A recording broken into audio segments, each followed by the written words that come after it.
বৃহস্পতিবার পবিত্র রাতে কেউ যদি এই দোয়াটি 100 বার পরে কোনো দিন পৃথিবীর কোনো মানুষের কাছে তার হাত পাততে হবে না, পৃথিবীর সব কিছু তার পায়ের নিচে আল্লাহ হাজির করে দিবেন, দারিদ্রতা থেকে মুক্তি দান করবেন, বিপদ আপদ থেকে মুক্তি দান করবেন, তার সম্মানকে সুউচ্চতা দান করবেন, অসুস্থতা থেকে দূরে রাখবেন, আল্লাহর অশেষ দয়া ও রহম তাকে দান করে দিবেন। সুবহানাল্লাহ।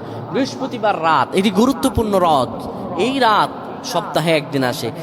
আরবিতে রাত আগে আসে, দিন পরে আসে। সুতরাং বৃহস্পতিবারের যে দিন গিয়ে রাত, এটি বৃহস্পতিবার রাত নয়, এটি শুক্রবারের রাত, এটি জুমাবারের রাত, এটি দোয়া কবুলের রাত, আল্লাহর কাছাকাছি হওয়ার রাত। সুবহানাল্লাহ।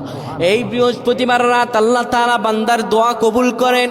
কেউ যদি বৃহস্পতিবার রাতে ঈশা নামাজের পরে পবিত্র হয়ে ইয়া হাইয়ু ইয়া হাইয়ু ইয়া হাইয়ু ইয়া রফিয়ু ইয়া রফিয়ু ইয়া রফিয়ু এই দোয়াগুলো পড়তে পারে 100 বার, আল্লাহ রব্বুল আলামিন তার মর্যাদা বৃদ্ধি করে দিবেন, তার জীবনটাকে আমার আল্লাহ সুন্দরভাবে সাজিয়ে দিবেন, বিপদ আপদ বালা মুসিবতগুলো আমার রব্বুল আলামিন দূর করে দিবে।